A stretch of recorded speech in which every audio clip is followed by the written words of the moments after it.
നിർദ്ദിഷ്ട ദേശീയപാതയിൽ രണ്ടത്താണിയിൽ ആക്ഷൻ കൗൺസിലിന്റെ നേതൃത്വത്തിൽ പ്രതിഷേധം തുടങ്ങിയിട്ട് 419 ദിവസം പിന്നിടുകയാണ്. ആക്ഷൻ കൗൺസിലിന്റെ നേതൃത്വത്തിൽ രണ്ടത്താണിയിൽ ഹൈവേ ഉപരോധിച്ചു. രണ്ടത്താണി ടൗണിൽ നിന്നും തുടങ്ങിയ പ്രകടനം രണ്ടത്താണിക്കും പൂവഞ്ചനക്കുമിടയിൽ പ്രതിഷേധക്കാർ റോഡിൽ കുത്തിയിരുന്നതോടെ സ്ഥലത്തെത്തിയ താനൂർ ഡിവൈഎസ്പിയുടെ നേതൃത്വത്തിലുള്ള പോലീസ് സംഘം പ്രതിഷേധക്കാരെ അറസ്റ്റ് ചെയ്തു നീക്കി. അറസ്റ്റ് ചെയ്ത ആക്ഷൻ കൗൺസിൽ പ്രവർത്തകരെ വിട്ടയക്കണമെന്നാവശ്യപ്പെട്ട് തുടർന്ന് നടന്ന സമരത്തിൽ പോലീസും പ്രവർത്തകരും തമ്മിൽ നേരിയ സംഘർഷമുണ്ടായി. തുടർന്ന് പോലീസ് ലാത്തി വീശി.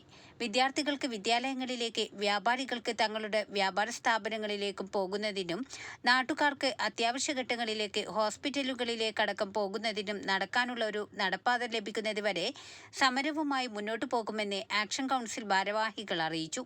ഇതുവരെ ചെയ്തിട്ടുള്ളത് നമ്മളെ സമരങ്ങൾ ഒരിക്കലും അവസാനിക്കാൻ പോകുന്നില്ല. നമ്മളെ അവകാശം ആരുടെ ഔദാര്യമല്ല. നമ്മൾക്ക് കിട്ടേണ്ട അവകാശം അഥവാ നമുക്ക് നടക്കാനുള്ള പാത കിട്ടുന്നത് വരെ എത്രയോ കേസുകൾ അവരെടുത്തോട്ടെ. ഇനിയും കേസുകളാവാം, അറസ്റ്റുകൾ വരും, ജയിലിൽ വരെ പോകേണ്ടി വരും. പക്ഷെ ഇതൊക്കെ നേരിട്ടുകൊണ്ട് ഇനിയും മുന്നോട്ട് പോകാൻ തയ്യാറാണെന്ന് ഞങ്ങൾ ഇവിടെ വീണ്ടും പ്രഖ്യാപിക്കുകയാണ്.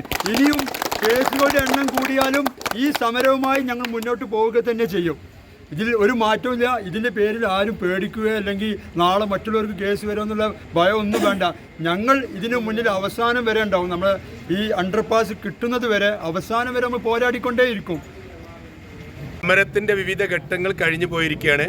ഇനിയും ഈ സമരം തുടർന്നുകൊണ്ടേയിരിക്കണം. കാരണം നമ്മൾ മറ്റൊന്നുമല്ല ആവശ്യപ്പെടുന്നത്.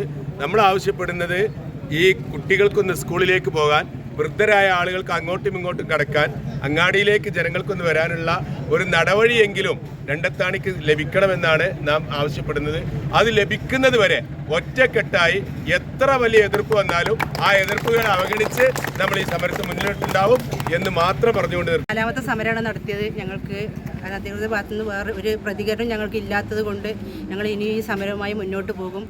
ഞങ്ങൾക്കൊരു അണ്ടർപാസ്, ഒരു നടപ്പാത കിട്ടുന്നത് വരെ ഞങ്ങൾ അണ്ടർപാസ്, ഒരു റെയിൽവേ സ്റ്റേഷനോ അങ്ങനത്തെ ഒന്നുമല്ല ഞങ്ങൾ ചോദിച്ചിട്ടുള്ളത്. ഞങ്ങളെ കുട്ടികൾക്ക് സ്കൂളിലേക്കും മദ്രസയിലേക്കും അവരെ പള്ളിയിലേക്കും ഒക്കെ പോകാനുള്ളൊരു ആവശ്യങ്ങൾക്ക് വേണ്ടിയിട്ടുള്ള ഒരു നടപ്പാത മാത്രമാണ് ഞങ്ങൾ ചോദിച്ചത്. അത് കിട്ടും വരെ ഞങ്ങൾ ഏതറ്റം വരെ ഞങ്ങൾ ഒറ്റക്കെട്ടായി നിന്ന് പോരാടുമെന്നാണ് ഞങ്ങൾക്ക് ഈ അവസരത്തിൽ പറയാനുള്ളത്. പോലീസ് അറസ്റ്റ് ചെയ്ത പ്രവർത്തകരെ ജാമ്യത്തിൽ വിട്ട ശേഷം ആക്ഷൻ കൗൺസിലിന്റെ നേതൃത്വത്തിൽ രണ്ടത്താണി ടൗണിൽ സ്വീകരണവും നൽകി.